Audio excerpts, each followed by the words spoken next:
impossible. That is absolutely impossible that he just did. That may be the greatest catch I've ever seen in my life.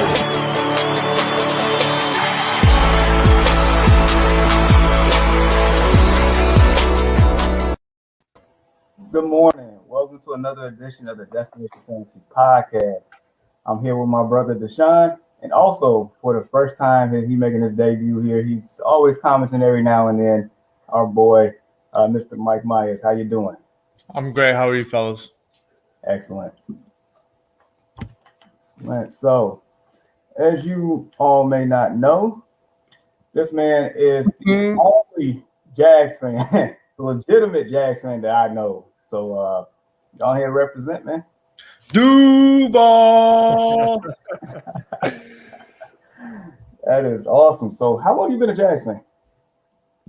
Since I was like a kid. All right, so but probably since they came into the league, I was raised. Most people know I was raised by a single mom, so like football wasn't like a thing in our household. So I got to pick my own team when I was younger, and I used to go down to Florida a lot with my godparents. And it's like right when the team was first founded, so they were good back then because they got the first pick, back-to-back years. So they were good. I was like, oh, okay, I like this team. They'll be good. And they were been good for like 4 years. Nice. That was, if I'm not mistaken, the Keenan McCardell, Jimmy Smith, Mark Brunell. Yep. And then Fred Taylor came along. Freddie T. Man, for a lot of people that don't know who Fred Taylor is, you need to go watch his tape. You need to go do your research. Man, monster.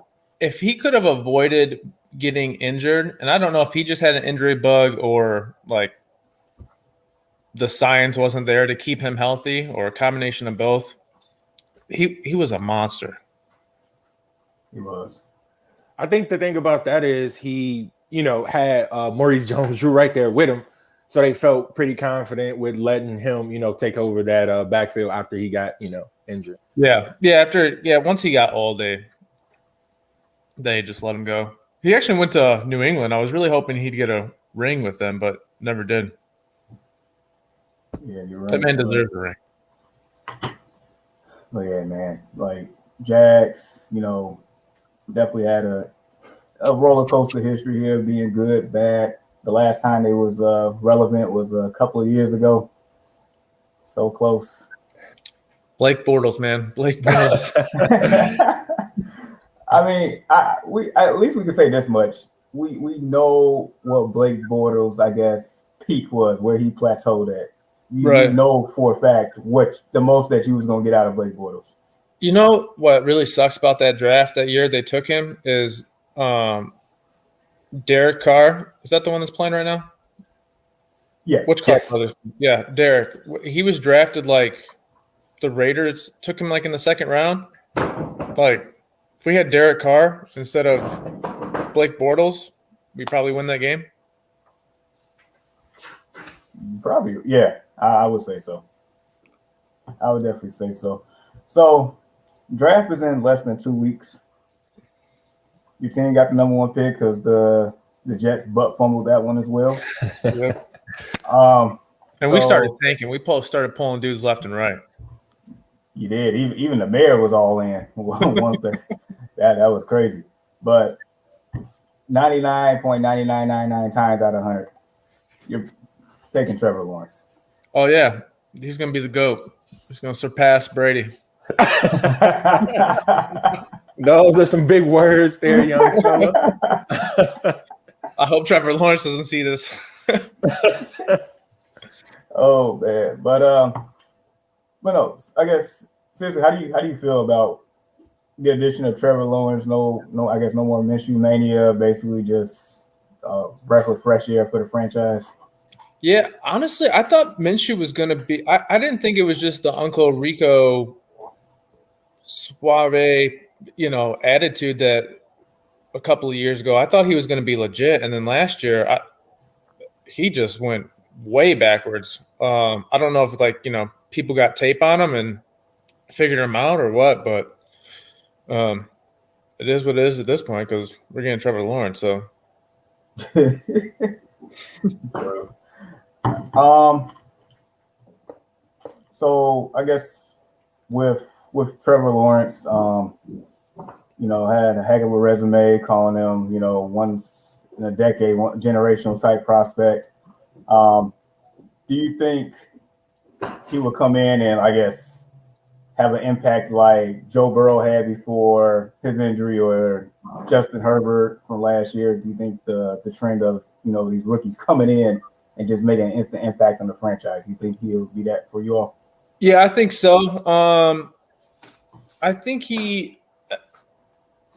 I don't really have anybody else to compare this to, so I'm not saying he's going to be Peyton Manning. But like Peyton struggled his rookie year, Right. but like clearly you saw that he's going to be good, and he did help the team. So I think that's what it's going to be like. Obviously, the team's still going to struggle a bit. He's going to struggle, but I think we will see this year this guy is legit. Nobody's going to have to worry about him being a bust. I would be thoroughly shocked if he was a bust. I think most people would be, but I think by the end of this year, we're going to go, oh, okay, he's legit.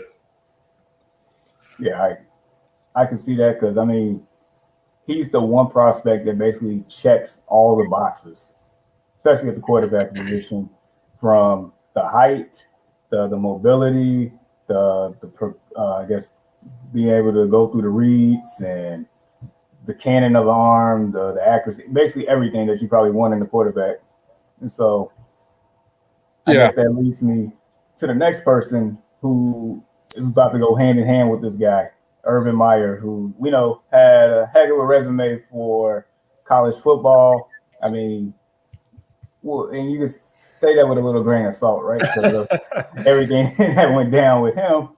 But nevertheless, just from an X's and O's standpoint, he's one of the better coaches we've seen in a long time. So with him coming in, new head coach and the new quarterback, I guess the whole regimen, how do you feel?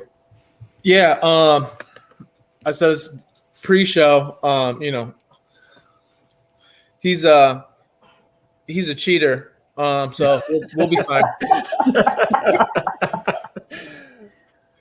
Oh man,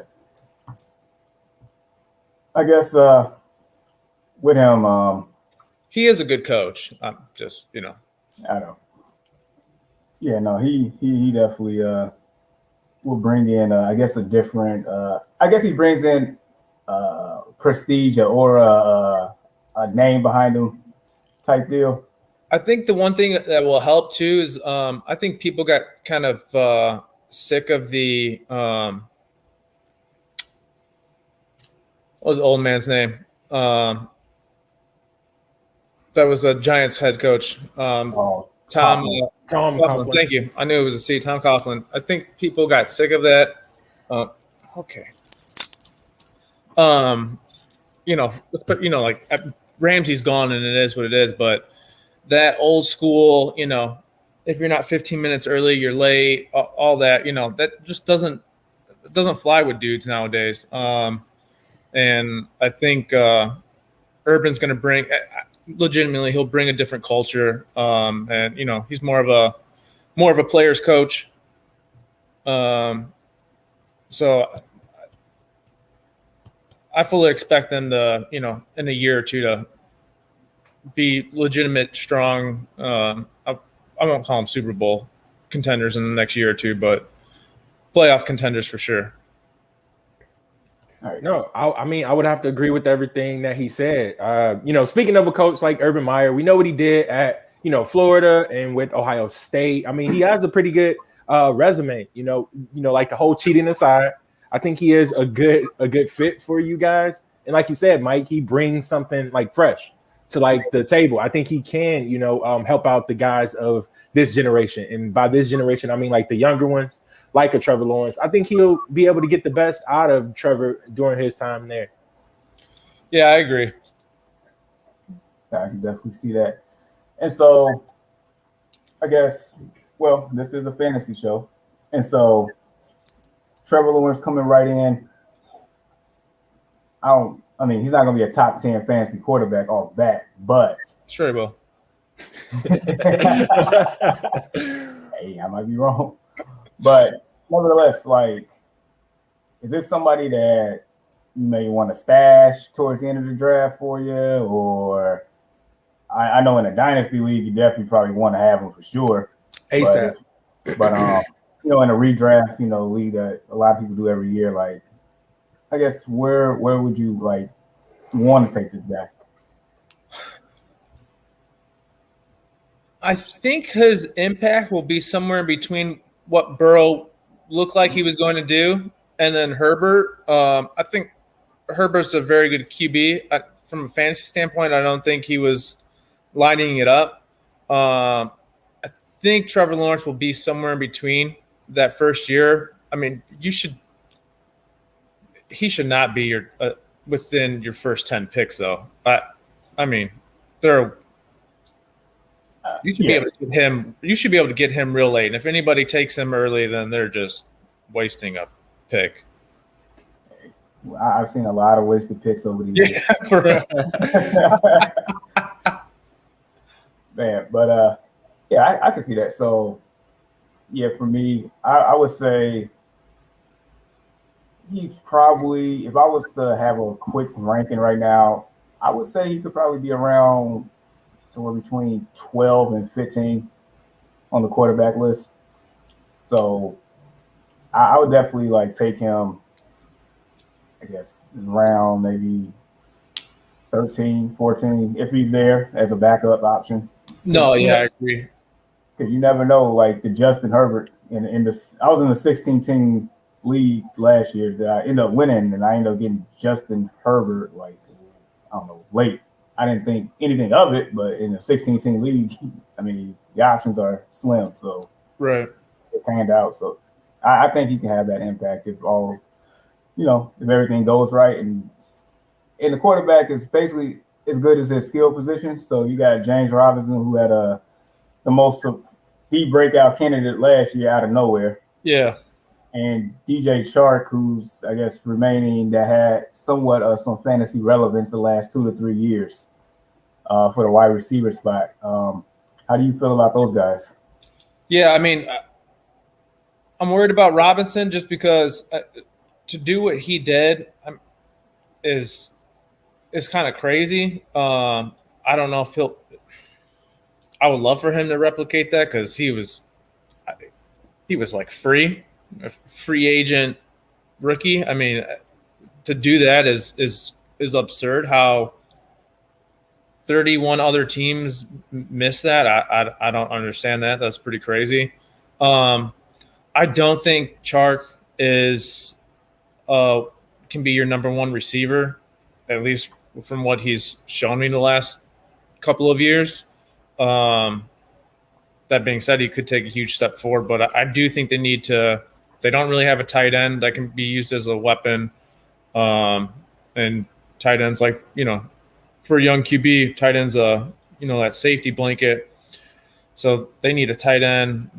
They definitely need another legit wide receiver because D.D. Westbrook ain't doing it, and the rest of that wide receiving core ain't doing it. That Trevor's going to need some help. Unfortunately, he should be able to stand up, which is Joey Burrow's problem, getting blasted left and right. The line in Jacksonville is decent, so that shouldn't be an issue. Cool. Yeah, I can agree. Deshaun, what are your thoughts? No, I mean, I'm with you guys. I think he will fall somewhere between I would even push it one round earlier than you, Jamar, anywhere between 12 to 14, 15-ish. If you were able to land him, and when I mean to say 12, I mean you gotta like really be like, okay, I really think that this dude is gonna be that. Look, I know that you guys like mentioned it a little bit earlier. I do, from what I've seen from this guy in college, I do think the closest thing that you can compare him to as far as like impact goes inside the league, everyone that's saying that he's the next Andrew Luck before like the injury. And I can completely see exactly why. I think he'll have somewhat of that impact, not only in real football, but in fantasy football. I get it. The weapons are thin there. James Robinson, like the way that he played, man, he really set the bar high for himself. Yeah. So I mean, to be able to do that again is going to be tough. DJ Chark, like you guys said, this is, in my opinion, this is either you're going to be the guy this year, or we're going to have to move forward from being that number one weapon on that team. So from a fantasy perspective, I think this is someone that everyone out there should be able to like stash. We saw in previous drafts for like the past couple of years to sometimes you got to take that shot, and especially in a league like you and I are in, Jamar. Like you have to make that later pick on a guy who you feel is going to bring some impact for like years to come.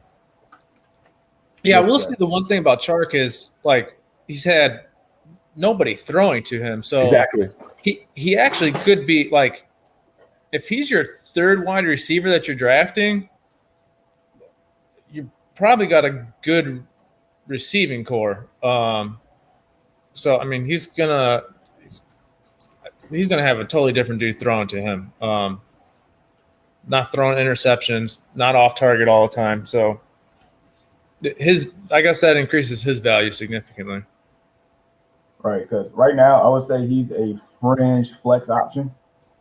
At this very moment, he does have upside. I mean, he can get all the way back to a wide receiver 2, per se, if everything goes right. But this draft is going to be critical for the Jags to fill up a lot of holes and, do everything that needs to be done to set the tone for next year. And speaking of which, the AFC South, as we know, is a 2-team race at the moment. But, I mean, for years to come, I mean, it might be one. I don't know. Like, is just Deshaun Watson going to be allowed to play? That's murky right now. It's super murky. But I don't know. I wasn't counting them at all. You weren't? No. I think the Titans are going to drop off. Ooh, like that. I think every year you get a team that made the playoffs the year before, and then they just, for whatever reason, they just, for literally like, no one can explain why a team just drops off all of a sudden. I think they're just gonna. I think teams have figured out their running scheme. At some point, I love Derrick Henry. That dude is a absolute beast among men. But those miles are going to start racking up. Tannehill's all right, but you can only depend on him so much. So I think they're going to have a drop off. Would they win? How many games they win last year? 10-ish? 11? Yeah. I think they'll probably be in that 8-8 range. Oh, wow. You know what? If you give me a second, I think that's a perfect segue for our next topic here, which is, so the win totals from Vegas been released. They got Tennessee at 9.5. So they got Tennessee at 9.5. The Colts. I'm gonna bet that right now. Colts are at 10. The Houston Texans are at 5, and then we're gonna go here. Over under 6 wins for Duval. That's a tough number. Can I say push?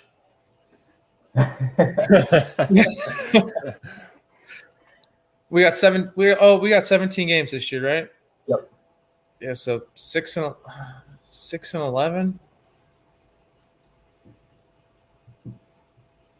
That's weird. Why do they make it like an actual number? Like, why is it not 6.5 or 5.5? Like, I legitimately think, like, I wouldn't be shocked if that lands like right on the number, which I guess is the point of Vegas because they don't want to lose any money. So that would just be a push.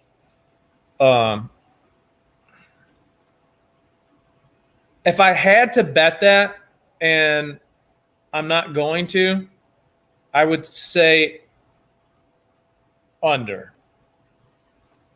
Because they won one game last year. Yeah. Trevor Lawrence isn't adding 7. Or Not alone anyway. He's not. Well, sorry, he's not adding 6 to that to get them to 7. Yeah, basically not currently constructed.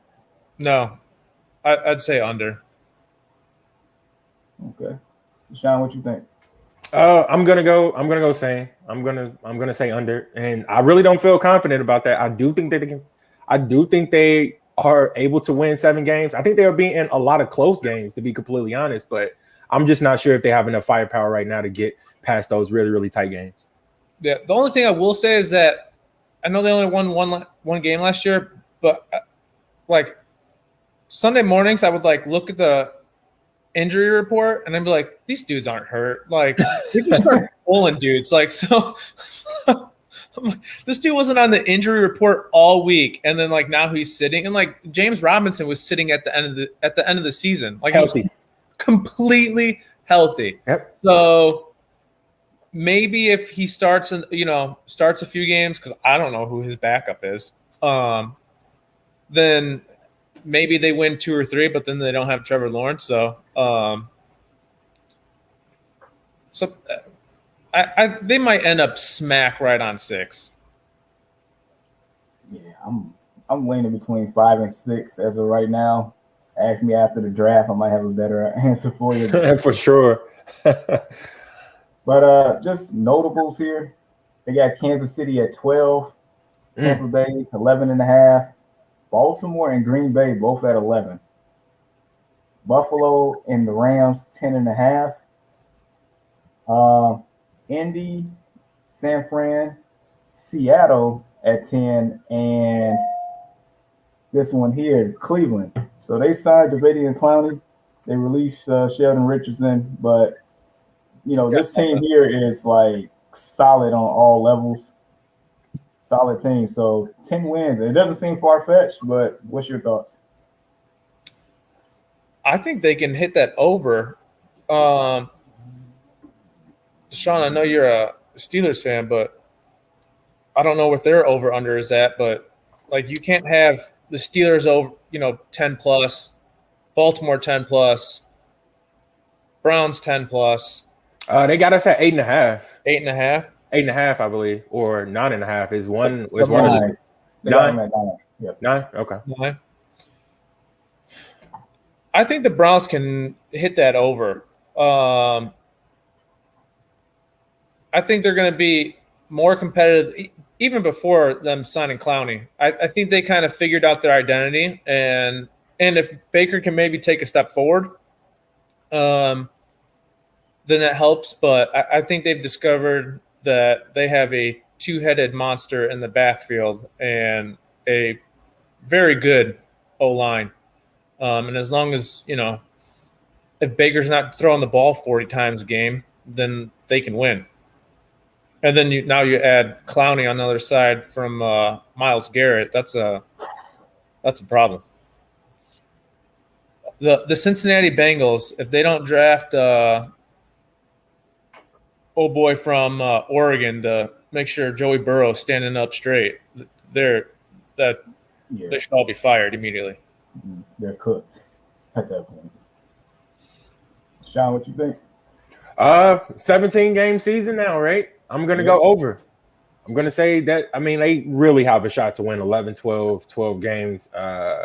Like they were fantastic last year. They were finally the Browns team that like everyone said that they would be. Speaking as a Steelers fan, I really do think they are able to win somewhere between 11 and 12. Even before the Jadeveon Clowney pickup, they were a fantastic football team, like you mentioned, Jamar. Not only on offense, but on both sides of the ball. They still got that backfield. Hey, as long as that backfield is there, they're able to limit the amount of throws that Baker Mayfield has. Oh man, yeah, sky's the limit for those guys, man. Man. All right, so I agree with both of you all. Deshaun, we talked about this running back tandem like every week. Yes. Not only from a fantasy perspective, but they had the best running back tandem in the whole league, period. And so you got that. The coach, can't think of his name at the moment, but he basically took the ball. Yeah. basically took the ball out of Baker's hands and just turned him into the ultimate game manager, which turned out to be well. Here's the kicker here. They didn't have Odell Beckham from week 4 on. And so you get him back, even if he comes back, I mean, great. You just add another dynamic to your offense. If you end up trading him, which they might, and get more draft capital or not, that's even, I mean, you're at a win-win scenario with them. So in the next couple of weeks, we'll know the status of this team. But even currently constructed right now, this team is definitely formidable and can get 10 wins. I don't want to say easily, but they can get it done. Honestly, I think Odell getting hurt, I hate when guys get hurt. I tore my ACL. Like, it's awful. But that might have been the best thing for the Browns because they went from trying to pass the ball to, like, that threat to then try and run it. And then when he got hurt, they're like, oh, we're going to run the ball, and then we can run play action, and then Baker becomes more efficient. So I'm hoping that, like, next year for them that they realize, like, we need to run the ball, and then we can run play action for Odell, flying down the field. Because they went pass first when he was healthy, and that's not how you win football games. Not with Baker Mayfield, at least. That's not it. And I think too, like, I think he realized, like, oh, I can't just, like, Baker was like, oh, I don't have a number one dude. Like, I can't just try and be Brett Favre and just gunsling it all over the place. Like, nobody's gonna go catch this ball. Like, I think he became more protective of the ball also. I think it may have changed his mentality a little bit too. Yeah. I mean, you saw the confidence in Baker Mayfield grew throughout the season. Right. I felt like, when Baker, like, silenced all the critics was that Monday night game against the Ravens. Even though they lost, but you saw him, like, composed, like, Baltimore at the end of the game, like, they took the lead, like, after Lamar came down. He's like, fine. He's like, grabbed my helmet, went down, marched down the field, scored. I mean, ultimately, Lamar came back and got it done. But it was like, at that moment, it's like, okay, like, the Browns were probably like, I'm confident in Baker. Like, we can ride with this guy for years to come if we set him up for success. And lo and behold, look at where they are now. The Browns losing that game cost me a boat ton of money. You had a nice parlay going? I had a huge same game parlay where I used Nick Chubb as the first touchdown scorer. And when you do, like, first opposed to any time, it just balloons. And all I needed, I had everything. And then Lamar getting hurt, I had his under yardage for throwing. So, like, which is a solid bet, even if he was playing the whole game. Yep. Literally all I needed was the Browns to win that game, and I would have won several $100s. But they're still the Browns. Oh, man. All right, so we got some more here, some more totals. Dallas, New Orleans, Tennessee, 9.5. The Chargers, Miami, New England, and of course Pittsburgh at 9. Minnesota's 8.5. Arizona, who signed James Conner, they're at 8. Over, under. I'm gonna just go really quick. This should be way over. And if I'm a betting man, and sometimes I am, I'm gonna go place that bet here in a few. But what's you all take on this one? Same. I mean, same. 8 is that what it is officially? 8. Mm-hmm. That seems so low. It does. It does. In the 17 game season now. Yeah. I'm good. They have them under 500. They'd have to be 8 and 9 to. Yeah. It shows 8. Wow. Ooh. Why is this not on FanDuel? You know what? It's I can't bet over unders. Yeah, I'm going way over. Like not too, like, I'm going at least 10 wins here in the 17. Look, I am adamant on how I feel about Kyler Murray. This offense the addition of James Conner, I don't think that makes them like a legit Super Bowl contender or anything, but it definitely like shores up that backfield a little bit. Yeah. It gives them like that extra element. And I think that was one of the things that they were missing like a little bit last year. They were missing a little bit of consistency in the running game. I don't think James Conner is truly that answer to be the main guy there, but it certainly does help. So with that being said, 8 wins, man, I'm going 10. I'm definitely going 10. I agree. Connor needs to stay healthy, but like I don't remember where they finished at last season, but I mean that division's competitive, so I don't know I don't know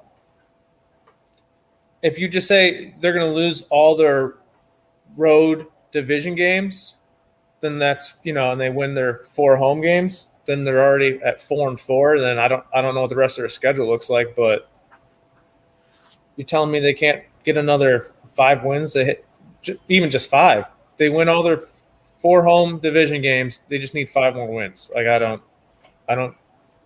That seems beyond doable. DeAndre Hopkins is a beast. I mean, like D-Hop and Kyler Murray at least give you 2 wins by themselves. Hence, we saw the Hail Mary last year. That's 2 wins off that. They are. I'm looking at division outrights. They are the last option to win the NFC West at plus 550. It goes Rams, 49ers, Seahawks, and then the Cardinals. It's a tough division. It really is. Yeah. Best division in football. But I mean, you know what? Let's talk about how weird that'll sound first and foremost. Going 8-9. Like, so what is the benchmark of having like a just a mediocre season or just like an even season? Like, there's no more 8-8s. Right. Like that's that was the season where it's like, okay, we were okay. The definition of mediocre. Yeah, basically. So it's just gonna be weird to see. Hey, either you're a winner or you're a loser this year. Yeah, basically. There's no middle ground no more. No more 8-8. So like that's just, to me, that's just gonna be that's gonna be weird. Yeah, they took the training wheels off for real. You sink or swim this year. Oh man. All right, so a couple of more here. All right, so the Raiders and the football team are at 8 as well. Carolina, Denver, and my Bears are at 7.5. They signed Marquise Goodwin, who I kind of forgot about, honestly. He's a good weapon, but you still don't have anybody to throw him the ball. So yeah, I the rusty rifle is not gonna give him the ball. So he's not a downfield thrower. I can't get over the fact that they said we don't have a quarterback. Dalton was horrible in Dallas. Let's go sign that dude. I'm with you, and we're not going to spend too much time on it because you got to look at the look on Jamar's face, and he's been going through this like week after week after week, and I know he's sick of the rusty rifle. And you put him up on a football team with dude, he had 3 legit number 1 wide receivers. Right. On a football team, he had a great offensive line. I know Zeke had his issues, but still, if you compare Dallas's offense to the Bears offense, you like, okay, if he can't get it done with this offense, why in the hell would he be able to get it done with the Bears offense? He had a good tight end. What's that dude's name? He's not. I don't think he's a top 10 tight end, but like he's athletic. Like if you needed to check down to him, like he can catch the ball and do something for you. I mean, like he had weapons all over the field. Yes, he did. I don't get it. I don't get it. I'm not gonna get too deep in this conversation. Yeah, right. The Goodwin thing doesn't do anything for me. It's just a pickup. Right. I mean, so here's the thing, like we needed a player to blow the top off the defense, fine, but that has to go in a intertwined with a quarterback that can throw the deep ball. Yeah. Right.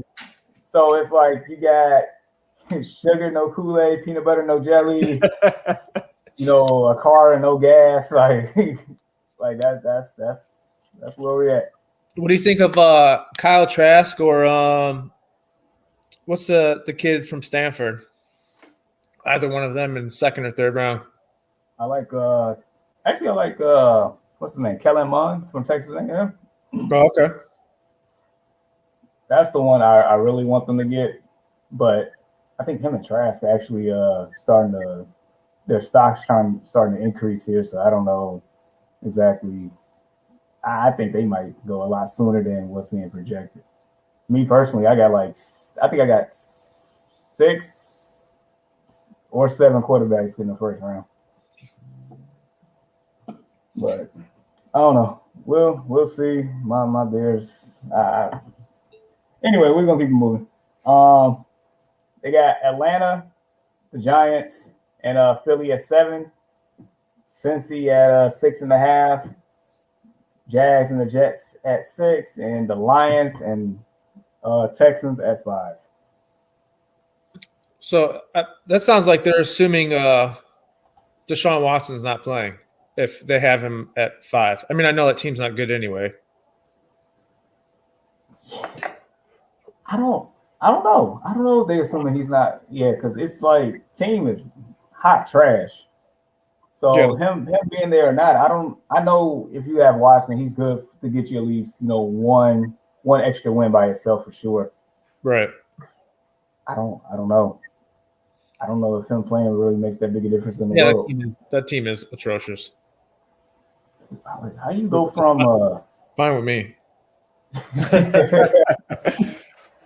It's crazy because the last time I seen him in the playoffs, Deshaun Watson made the incredible play to beat the Bills at the end of that game. Right, and they were up 21-0 against the Chiefs, 24-0. What were they up? Yeah, 24, 28-0. It was one of them. Right. They were 2 years ago in the AFC Championship game, up 3 scores against the eventual Super Bowl champs, and they just. Bill O'Brien must have said, "Okay, I've seen enough. This team is not going to get it done. You know what, DeAndre Hopkins, you and your baby mama needs to get out of here. We're going to ship you off for pennies on the dollar." How does that dude ever get a job in football ever again? Well, he does have a job. I think he's doing something in Alabama. Nick Saban hired him. I guess he'll never be a leader amongst men ever again, as in a head position. There's no way. No. I'm going to trade arguably the best wide receiver in the league for David Johnson. And a second round pick? Yeah. Like DJ, I get it. David Johnson, when he was healthy, he was a great fantasy option. And he was a good fantasy option 1 year. But he won people their leagues this year in the championship game if he started them. Yeah. He did. But to do that for DeAndre Hopkins, you basically just gave your season away, and you thought Brandon Cooks was going to be the fill-in savior. And Will Fuller, the 5th. Oh man, but yeah. So yeah, after this, I'm gonna start looking at these odds and see what I feel like is smart money here. But I don't know why it's not on FanDuel. That aggravates me. I was gonna bet it live while we were here. I have to check some other sites. What did they give Buffalo again? 10.5. Is that what he said? Yep. I'm definitely taking the over on that one as well. Yeah, my only thought on that is I wonder how Cam Newton I think needs to retire. But and I loved watching him play when he was in his prime, but the punishment that he has put on his body is clearly affecting him.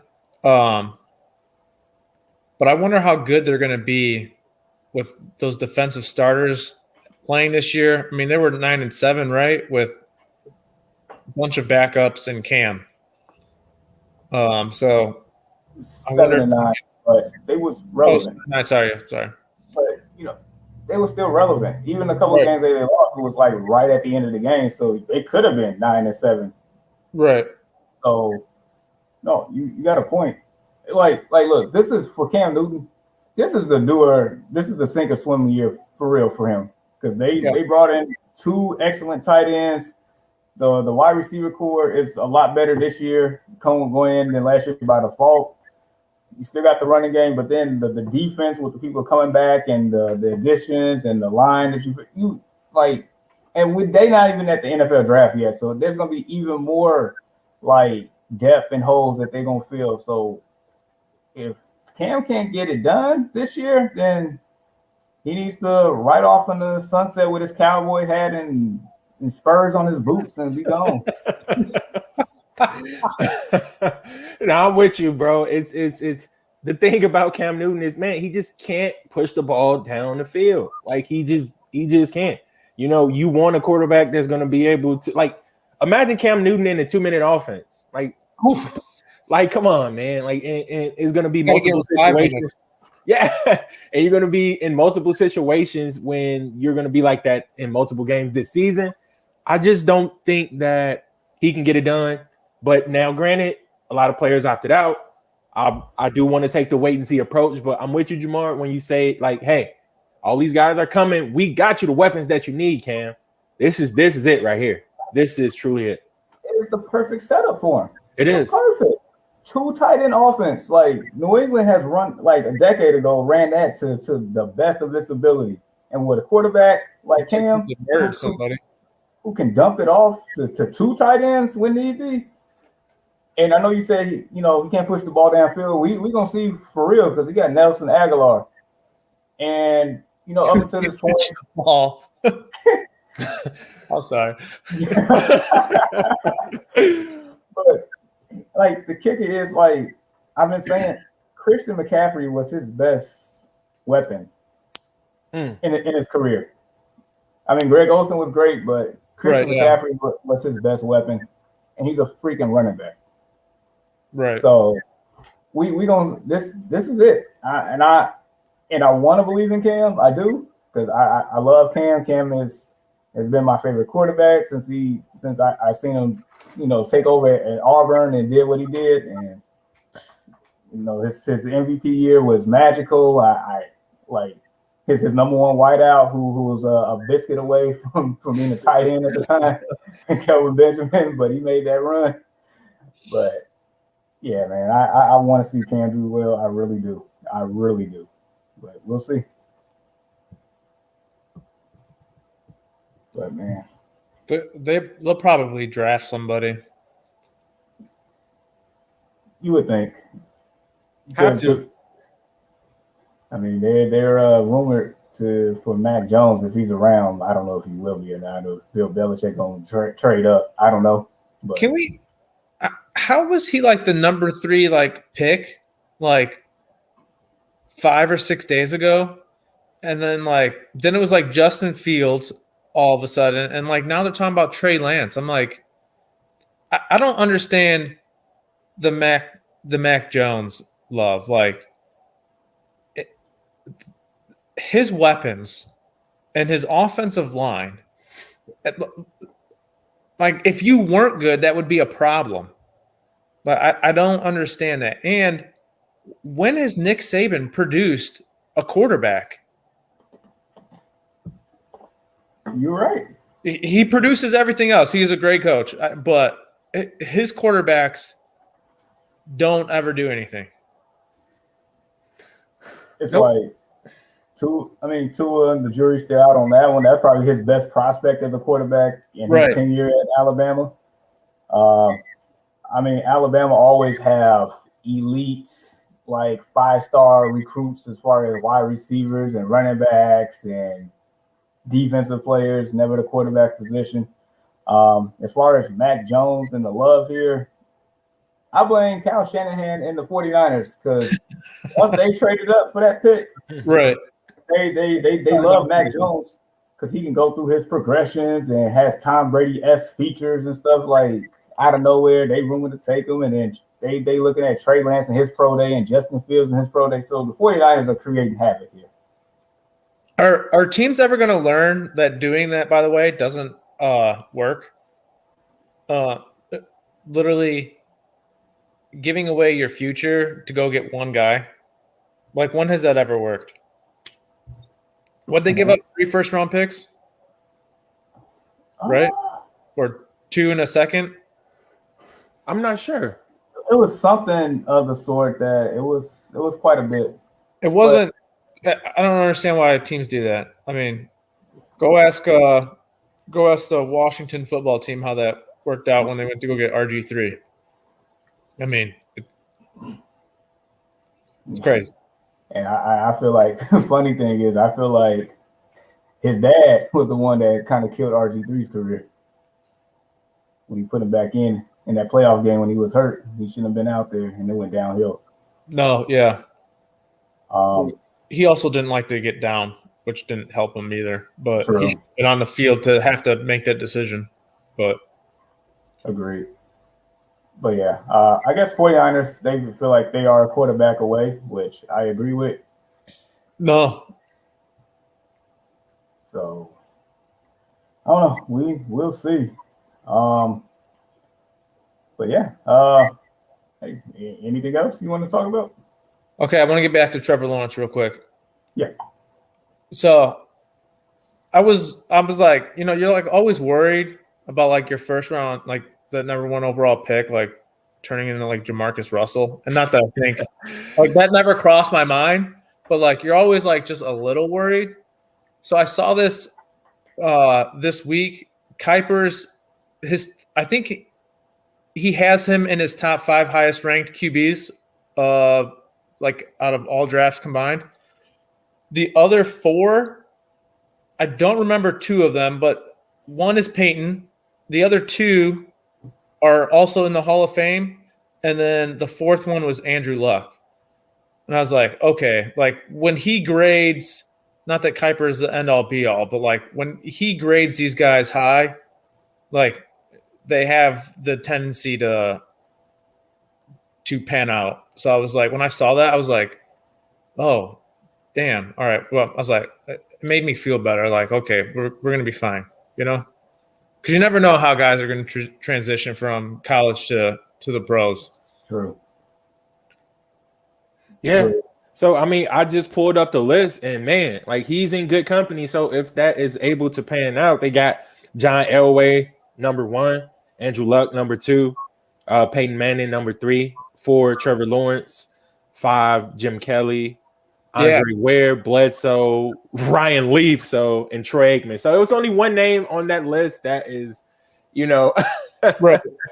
and that would be Leaf, who just didn't like pan out. So hopefully Trevor can be one of those guys. Yeah.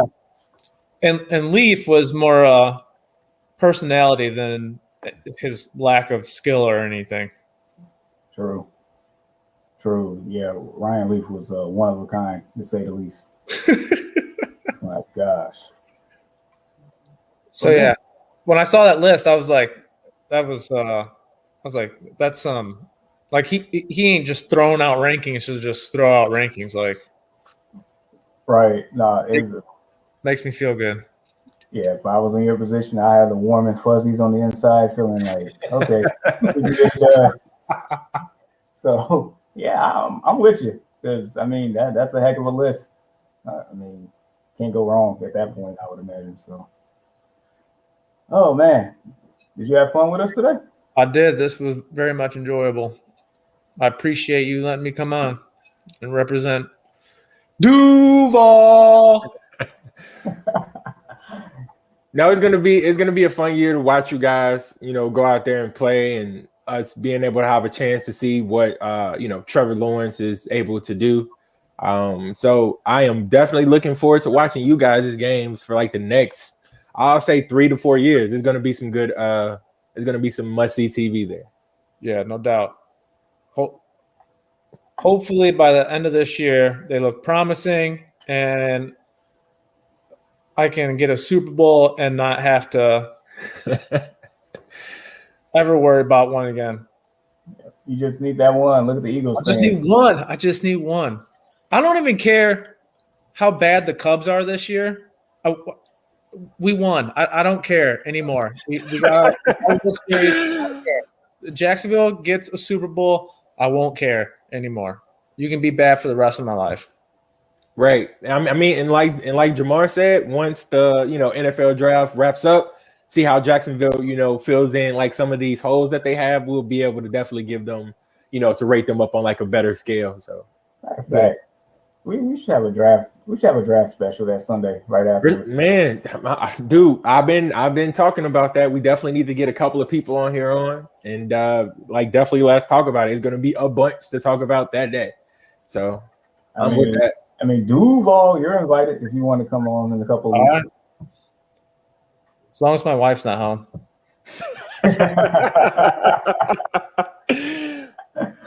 Don't tell her I said that. Touche. All right, let's close it out. Deshaun, where can they find us at? Man, they can find us everywhere. Apple, Spotify, Amazon Music, anywhere where podcasts are available, we are there. And again, we're streaming live right now on Facebook as well as YouTube. Make sure you check out the Facebook page. Punch that like button. We appreciate the support. Check out the YouTube page, which we are streaming on right now. Make sure you give us a like if you like the content. Make sure you ding that notification bell and make sure you comment. Like, it definitely helps our channel to grow, and we appreciate all of you. All right. So for closing, thank you once again, Mr. Michael Myers, for joining us. Absolutely. Thank you for having me. Anytime. For my brother Deshaun, I'm Jamar. We'll see you all next week.